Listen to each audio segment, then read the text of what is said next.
नमस्ते दोस्तों। यह कहानी सिर्फ किसी एक बच्चे की नहीं है, उन लाखों सपनों की है जो अंधेरे में पलते हैं। यह कहानी है उस दीपक की जो खुद जला और दूसरों को रोशनी दी। यह कहानी है संघर्ष, हौसले और बदलाव की। हिंदी कहानी चैनल में आपका स्वागत है, जहाँ हर कहानी एक नई रोशनी लेकर आता है। चलिए सुनते हैं आज की सच्ची और प्रेरणादायक कहानी, एक दिया अंधेरे में। और हाँ, वीडियो को लाइक ज़रूर करें और ऐसी कहानियों के लिए चैनल को सब्सक्राइब करना ना भूलें। उत्तर प्रदेश के एक छोटे से गांव धनपुरा में एक झोपड़ी थी, छोटी टूटी हुई, जिसकी छत बारिश में टपकती थी और गर्मी में तपती थी। उसी झोपड़ी में जन्मा था अंकित, एक गरीब किसान का बेटा। पिता दिन भर खेतों में मजदूरी करते और माँ गांव के घरों में झाड़ू बर्तन करती। अंकित का बचपन भूख, धूल और अभाव से भरा था। पास में स्कूल नहीं था। जब बाकी बच्चे प्लास्टिक की गेंद से खेलते थे, अंकित पास पड़े कागज के टुकड़े पढ़ने की कोशिश करता था। अक्सर नहीं पहचानता था, लेकिन उन्हें देखता था जैसे कोई रंग बिरंगी दुनिया हो। एक दिन गांव के बाहर से एक साइकिल वाला बच्चा निकला। उसकी कमीज पर स्कूल का पेज था। अंकित उसे दूर से देखता रहा जब तक वो ओझल नहीं हो गया। उस दिन उसने पहली बार माँ से पूछा, माँ, स्कूल क्या होता है? माँ की आंखें भर आई। उसने बस इतना कहा, जहाँ रोशनी होती है बेटा, उजाले की बात होती है। उस रात अंकित सोया नहीं, छत की दरारों से आसमान को देखता रहा। मुझे भी उजाला चाहिए, ये सोच उसके मन में पहली बार घर कर गई। अंकित के गांव में स्कूल नहीं था, लेकिन 5 किलोमीटर दूर एक सरकारी स्कूल था। किसी ने कहा था कि वहाँ पढ़ाई मुफ्त होती है। उसने मन में ठान लिया, मैं स्कूल जाऊँगा। सुबह जब बाकी बच्चे दूध पीते या पराठे खाते, अंकित नंगे पैर खेतों के रास्ते स्कूल के लिए निकल पड़ता। फटे हुए शर्ट, एक हाथ से सिली हुई निकर और आंखों में सपना। पहले दिन क्लास में सब उसे घूर रहे थे। उसकी टाट की बोरी में कपड़े और खाली बस्ता सबका ध्यान खींच रहे थे। टीचर ने नाम पूछा, किताबें मांगी। अंकित के पास कुछ नहीं था। एक लड़का बोला, ये भिखारी क्यों आया है स्कूल में? कक्षा में हंसी गूंज रही, लेकिन अंकित चुप रहा। वो जानता था कि ये सिर्फ शुरुआत है। अगले हफ्ते स्कूल में एक नया शिक्षक आया, अजय सर। वो सीधे शहर से आए थे, पढ़े लिखे और संवेदनशील। उन्होंने कक्षा जब अंकित को देखा तो बाकी बच्चों से अलग पाया। अंकित की आंखें सवालों से भरी थी। वो किताब नहीं पढ़ता पाता था, पर हर शब्द ध्यान से सुनता। एक दिन टीचर ने पूछा, बोलो, सपने क्या होते हैं? सभी बच्चे ने जवाब दिए, इंजीनियर, डॉक्टर, पुलिस। लेकिन अंकित चुप रहा।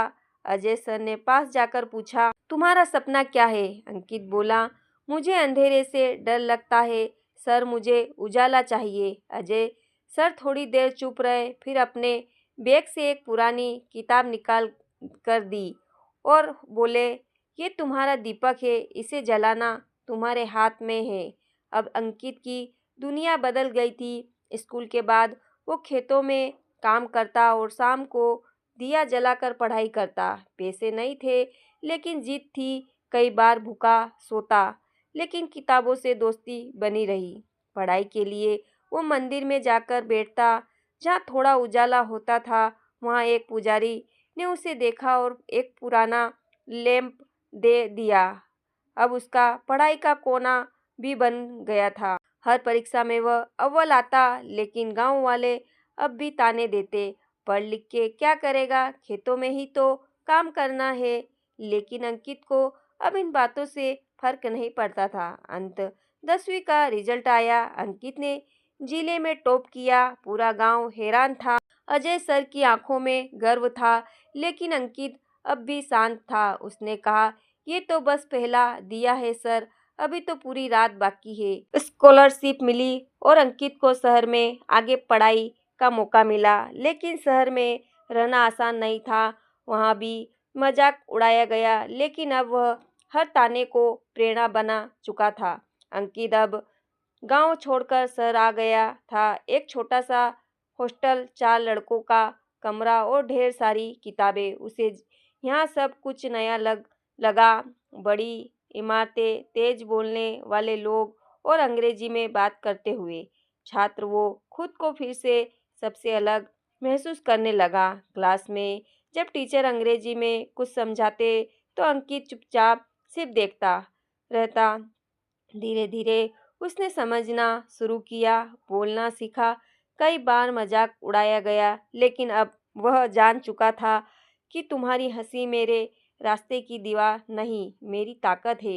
रात को वो कैंटीन में काम करता और सुबह क्लास में सबसे आगे बैठता। उसे फर्क नहीं पड़ता था कि लोग क्या कहते हैं। उसे फर्क सिर्फ इस बातों से पड़ता था कि वह हर दिन खुद से बेहतर बन रहा है। 3 साल बीत गए। अंकित अब कॉलेज का सबसे होशियार छात्र बन चुका था। वह टॉप करता, भाषण देता, प्रतियोगिता में जीतता। अब जो लोग उसे अजीब कहते, वही लोग उससे प्रेरणा लेने लगे थे। उसने कॉलेज के पास झुग्गी बस्ती के बच्चों के लिए एक ओपन क्लास शुरू की। शाम को दीवारों पर स्लेट से पढ़ाता, मिट्टी पर बैठकर उन्हें अक्षर सिखाता। बच्चों की आंखों में वही सपना दिखाता था जो कभी उसकी आंखों में था।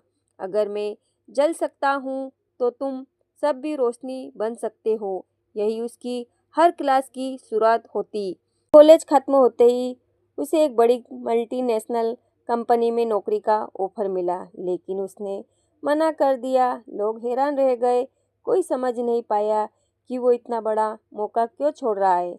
लेकिन अंकित जानता था कि उसकी मंजिल पैसा नहीं, परिवर्तन है। वो वापस अपने गांव लौट आया, वहीं का सरकारी स्कूल जहां कभी उसका मजाक बना था, अब वो वही शिक्षक बना।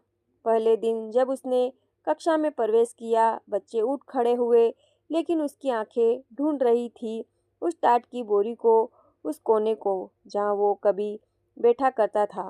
उसने बोर्ड पर लिखा, अंधेरे में भी उजाला हो सकता है अगर तुम खुद दिया बन जाओ।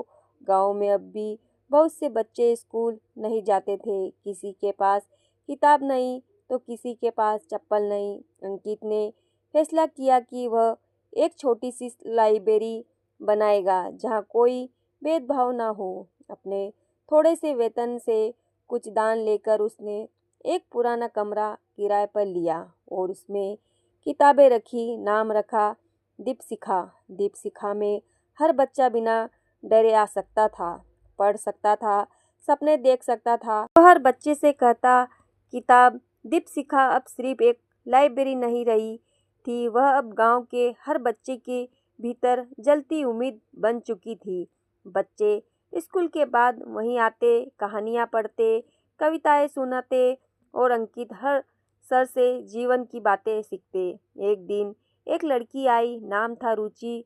वो हमेशा चुप रहती थी। जब अंकित ने उससे पूछा कि क्या वह पढ़ना चाहती है, तो वह धीरे से बोली, मुझे भी बनना है आपकी तरह, लेकिन लड़कियां तो जल्दी ब्याह दी जाती है। अंकित ने मुस्कुराते हुए कहा, असली शादी तो ज्ञान से होती है, बाकी सब रस्में हैं। रुचि अब दीपशिखा की सबसे तेज छात्र बन गई। गांव की लड़कियां पहली बार पढ़ने को लेकर खुलकर बोलने लगी थी। जब बदलाव आता है तो विरोध भी साथ आता है। कुछ बड़े घरों के लोग अब अंकित के खिलाफ हो गए थे। उन्हें लगता था कि वह गरीब बच्चों को पढ़ाकर बगावत फैला रहा है।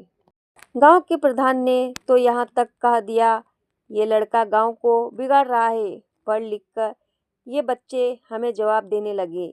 एक मीटिंग बुलाई गई जिसमें अंकित को बुलाया गया। सबके सामने उससे सवाल किया गया, तुम कौन होते हो बच्चों को सिखाने वाले? अंकित ने शांति से जवाब दिया, मैं अंधेरे में बैठा वो बच्चा हूँ जिसने उजाले को महसूस किया है।